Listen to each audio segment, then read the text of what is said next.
दोस्तों स्वागत है आपका गागर में सागर सीरीज की दूसरी वीडियो के साथ में। भैया केवल 15 दिनों की ये सीरीज है। आप कोई नौकरी कर रहे हो, आप किसी कंपटीशन की तैयारी कर रहे हो और 5th सेमेस्टर में हो, तो भैया ये 15 वीडियोस देखने के बाद आप पेपर में बहुत अच्छा परफॉर्मेंस करके आओगे भाई। ठीक है, किसने किसने पहली वीडियो देख ली है कमेंट में बता देना भाई। और चलिए शुरू करते हैं मेरे भाई। आज हम लोग बात करने वाले हैं ग्लाइकॉल और ग्लिसरॉल के बारे में भाई। ठीक है, तो सबसे पहले हम लोग डाईहाइड्रिक एल्कोहल पढ़ेंगे। मतलब जिसमें एल्कोहल मतलब क्या है, जहां कहीं भी मेरे भाई OH ग्रुप लगा होता है उसे हम लोग एल्कोहल कहते हैं। तो देखो यहां पे दो दिख रहे हैं आपको, एक OH दूसरा OH, इसलिए डाई बोल रहे हैं हम लोग। तो मेरे भाई इसका नाम क्या है, इसका नाम है एथिलीन ग्लाइकॉल। कैसे एथिलीन ग्लाइकॉल है, तो पहली बात तो आप फाइनल ईयर में हो, आपको पता होना चाहिए कि भैया C2H4 मतलब होता है एथिलीन। क्या मतलब होता है एथिलीन।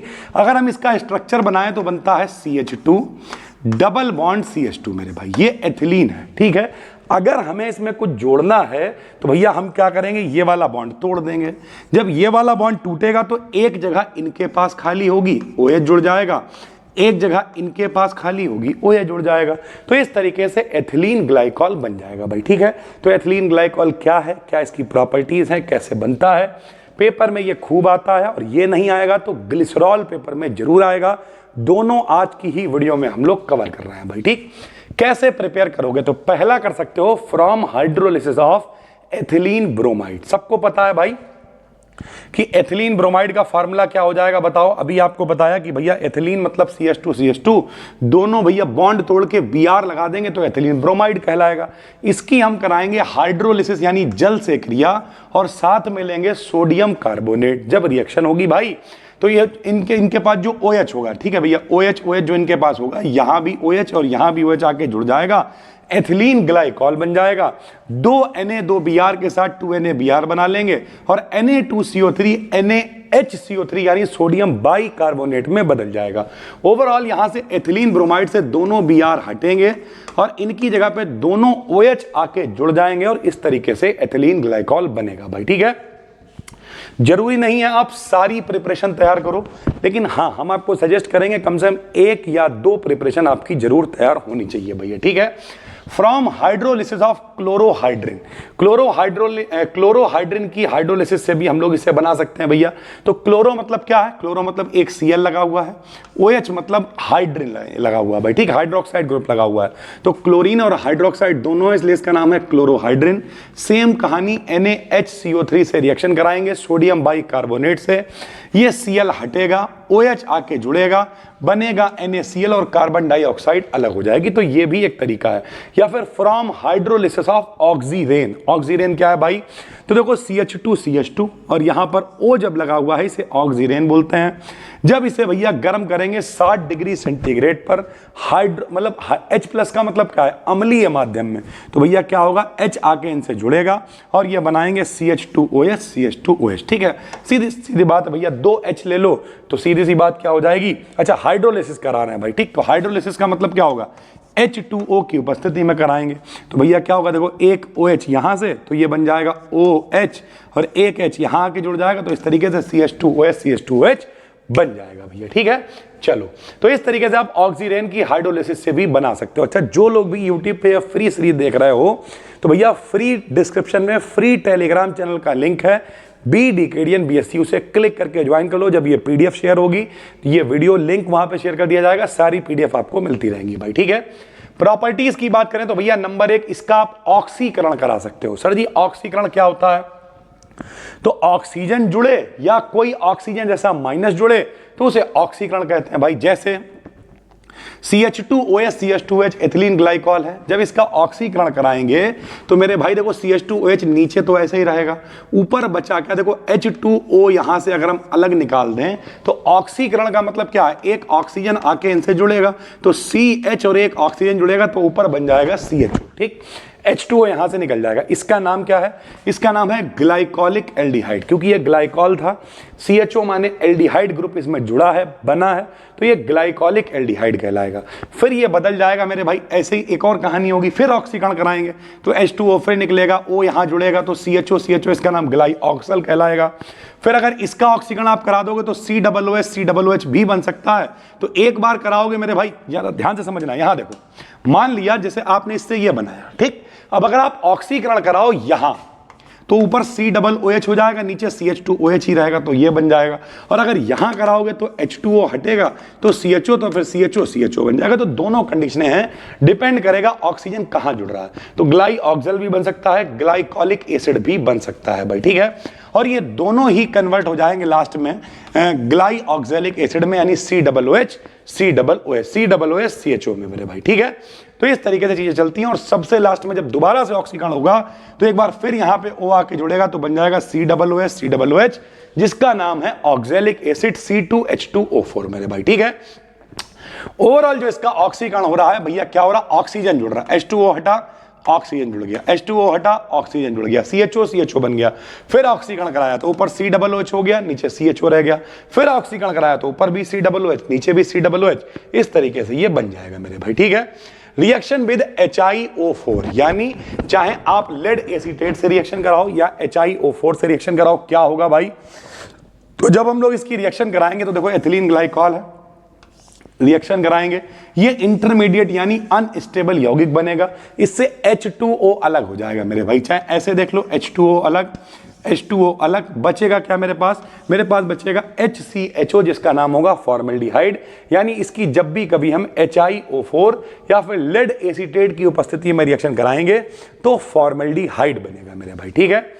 फिर डिहाइड्रेशन करा सकते हो। डिहाइड्रेशन का मतलब हाइड्रोजन अलग हो जाना चाहिए। तो व्हेन हीटेड एलॉन, जब इसे अकेले ही गर्म कर देंगे तो देखो ऑक्सीरेन, अभी इससे हमने बनाया भी था, तो ऑक्सीरेन बनेगा। फिर से भाई H2O अलग हो जाएगा, O जुड़ जाएगा, तो ऑक्सीरेन बन जाएगा। व्हेन हीटेड विद ZnCl2 के साथ गर्म करेंगे तो एसीटल्डिहाइड मिलेगा मेरे भाई। ये देखो CH2 ये है, इसे गर्म किया ZnCl2 के साथ में, क्या बनेगा मेरे भाई, तो मेरे पास बन जाएगा एसीटल्डिहाइड, यानी CH3CHO। आपको दिखाते हैं ऐसे करके मेरे भाई, ये बन जाएगा CH3, ठीक है, CH3 और देखो CHO, इसका नाम है एसीटल्डिहाइड, साथ में बचेगा CH3CHO मेरे भाई, ठीक है।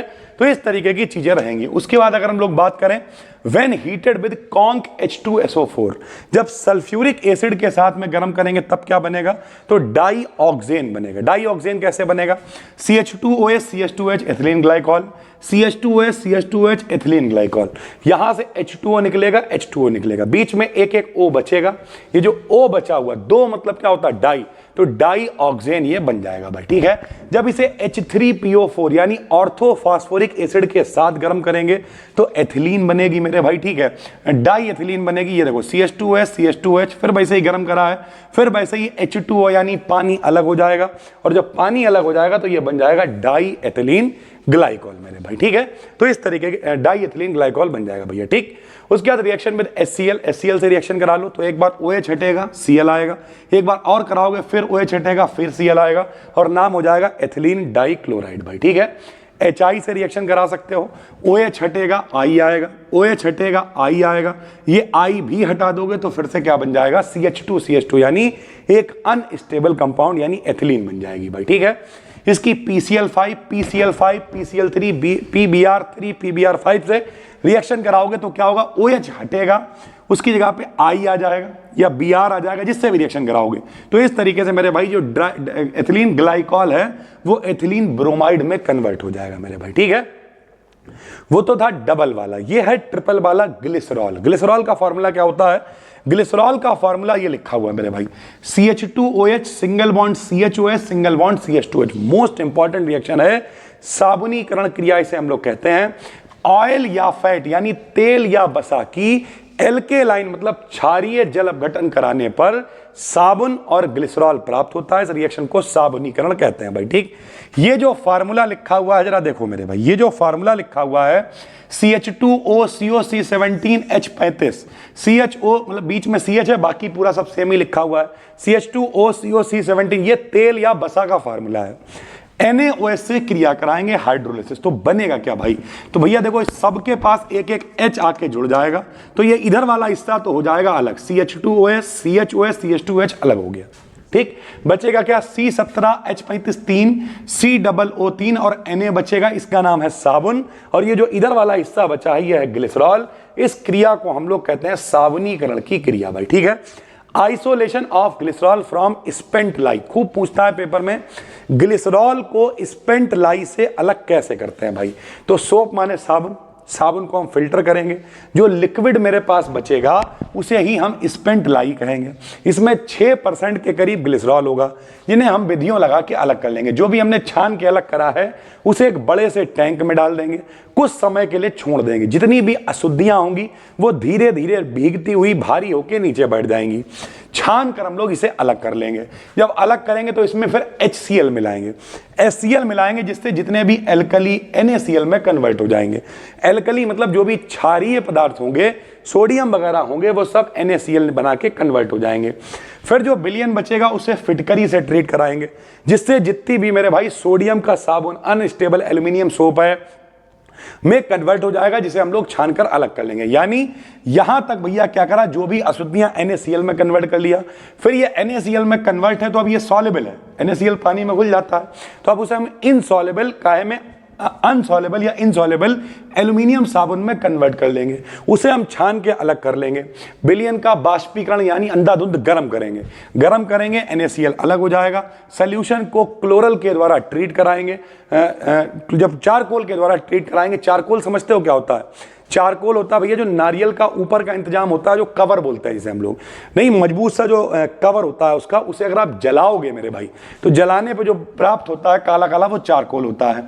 ट्रीट करेंगे, यह कलर्ड इंप्योरिटीज को अपनी सरफेस पे चिपका लेगा, यानी वही नारियल के जो ऊपर का हिस्सा होता है उस पर चिपक जाएगा। प्राप्त सोल्यूशन का पुनः स्टीम डिस्टिलेशन कराएंगे, जिससे 94% ग्लिसरॉल हमें प्राप्त हो जाएगा भाई, ठीक। तो स्पेंट लाई क्या है, साबुन वाले सोल्यूशन को जब हम छान लेते हैं तो वो स्पेंट लाई कहलाता है।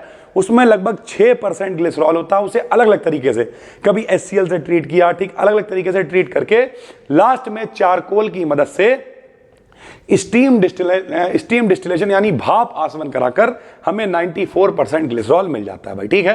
प्रिपरेशन की बात करें तो प्रोपीन से बना सकते हो मेरे भाई। प्रोपीन मतलब क्या, 3 कार्बन होंगे और डबल बॉन्ड होगा, देखो मेथ एथ प्रोप, तो ये प्रोपीन है। कॉपर की उपस्थिति में ऑक्सीकरण कराएंगे तो पहले तो ये एक्रोलिन में बदलेगा, एक्रोलिन की फिर रिएक्शन कराएंगे तो एक अनस्टेबल यानी इंटरमीडिएट बनेगा, जिसकी फिर Na और H2 की उपस्थिति में रिएक्शन कराएंगे तो बन जाएगा मेरे भाई ग्लिसरॉल, ठीक है। प्रॉपर्टीज की अगर हम लोग बात करें तो जब इसका ऑक्सीकरण कराओगे, सेम कहानी है भैया, जैसे उसमें हो रहा था, H2O हटेगा, O आके जुड़ेगा तो CHO हो जाएगा, नीचे वैसे रहेगा, ग्लिसरल्डिहाइड कहलाएगा। ऐसे ही बीच से H2O हट के O जुड़ सकता है तो डाई हाइड्रोक्सी एसीटोन कहलाएगा ये मेरे भाई। फिर इसका ऑक्सीकरण कराएंगे तो ऊपर COOH यानी ग्लिसरिक एसिड हो जाएगा। फिर ऑक्सीकरण कराएंगे तो नीचे भी ऐसे ही COOH हो जाएगा, जिसका नाम टार्टोनिक एसिड कहलाएगा। और इससे हम लोग फिर से बना सकते हैं, H2O हटाएंगे, O आके जुड़ेगा तो फिर से मेरे भाई मीजो ऑक्सैलिक एसिड बन जाएगा, ठीक है। HNO3 से अगर आप रिएक्शन कराओगे यानी नाइट्रिक अम्ल से, तो नाइट्रिक अम्ल के तीनों NO2 इनसे जुड़ जाएंगे और ट्राई नाइट्रोग्लिसरॉल बन जाएगा। ये रिएक्शन भी खूब आती है। HI से रिएक्शन कराओगे अगर कम मात्रा में कराओगे तो मेरे भाई कम मात्रा में कराओगे तो पहले तो OH हटेंगे, I जुड़ेगा, फिर I2 भी अलग होकर 2-आयोडोप्रोपीन बना लेगा। ज्यादा मात्रा में अगर कराओगे मेरे भाई तो कहानी वही है, पहले OH होके I हटेगा, फिर I2 हटेगा, फिर HI से रिएक्शन कराएंगे, फिर अलग होगा और लास्ट में फाइनल फिर I2 निकलेगा, लास्ट में सारे I अलग हो जाएंगे और मेरे पास सिर्फ बीच में एक I बचेगा जिसका नाम होगा 2-आयोडोप्रोपीन भाई, ठीक है। अगर हम करवाएं CH3COCl यानी एसिटिल क्लोराइड से क्रिया कराओगे तो भैया CH3CO इनसे जुड़ेगा और ग्लिसरॉल ट्राई एसीटेट बन जाएगा भाई, ठीक है। HCl से क्रिया कराओगे, OH हटेगा, Cl जुड़ेगा, OH हटेगा, Cl जुड़ेगा, OH हटेगा, Cl जुड़ेगा और क्लोरोहाइड्रिन हमें प्राप्त हो जाएगा भैया, ठीक है। KHSO4 के साथ में गर्म करोगे तो पहले इंटरमीडिएट बनेगा और आखिरी में एक्रोलिन अलग हो जाएगा। यूजेस की बात करें तो इसका यूज जो विस्फोटक पदार्थ होते हैं, एक्सप्लोजिव बनाने में होता है, बॉडी लोशन में, क्रीम में, साबुन में, शेविंग क्रीम, इन सबको बनाने में इसका इस्तेमाल होता है मेरे भाई, ठीक है। तो ये है दूसरा क्लास। ये PDF अभी आपको टेलीग्राम पे शेयर कर देंगे भाई। 2 क्लास हो गए हैं, केवल 5 क्लास ऐसे और लाएंगे। और अगर आपकी कोई तैयारी नहीं है मेरे भाई तो हम आपको भरोसा दिलाते हैं 7 क्लास के अंदर आप फर्स्ट पेपर इतना अच्छा करके आओगे कि आपको लगेगा अबे इतना ही था यार। तो ओवरऑल ये जो वीडियो लेके आ रहा है 15, इसमें फर्स्ट पेपर सेकंड पेपर दोनों कवर हो जाएंगे। जो जो आपको करा रहे हैं उसे फॉलो करते रहिए, डिस्क्रिप्शन में प्लेलिस्ट है। अगर आपको कोर्स में एनरोल करना है भाई तो उसका भी लिंक डिस्क्रिप्शन में है, वहां पर सारे टॉपिक एक एक करके आपको मिल जाएंगे, बिल्कुल स्ट्रक्चर्ड रिकॉर्डेड क्लास है। तो वहां पर अभी हम लोग लगातार कंटेंट बना रहे हैं, लगभग हफ्ते भर के अंदर बहुत सारा कंटेंट वहां पे आपको देखने लगेगा भाई। ठीक है, हम मिलते हैं आपसे एक और वीडियो में, तब तक के लिए धन्यवाद, थैंक यू।